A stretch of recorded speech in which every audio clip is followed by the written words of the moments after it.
Another story consuming so many Americans, the upcoming election. Of course, this morning, a new 8 News Now Emerson College poll was released. It shows Vice President Kamala Harris and former President Donald Trump in a virtual tie here in Nevada. But as Politics Now host John Langler explains, it may be our only close race.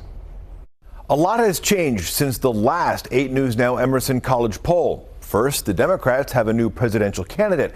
Second, both sides are now touting a no taxes on tips proposal. What hasn't changed, Nevada is still a battleground state. Back in June, polling put President Joe Biden 2 points behind former President Donald Trump in the White House race. 12% of Nevadans were undecided. But Mr. Biden isn't on the ticket anymore. And now, in late August, things have flipped.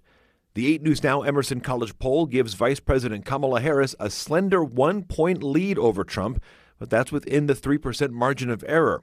Undecided Nevada voters in this race went from 12% to just 2%. Most say they lean towards the former president. Trump leads with independent voters, 50 to 44%. But the vice president has a big lead among women, 53 to 44%.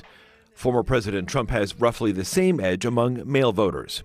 Ms. Harris is also getting support from voters under 30 years old, 70 to 28%. In our first look at the Senate race, incumbent Democratic Senator Jackie Rosen has a 10-point lead on Republican challenger Sam Brown.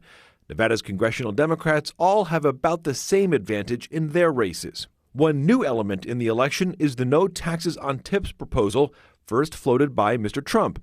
Many Democrats have jumped on board as well. Polling shows it has broad support in Nevada. 71% of voters think workers should not have their tips taxed. Bottom line, the big race still has a small margin. There are just 68 days left until the election. John Langler, 8 News Now.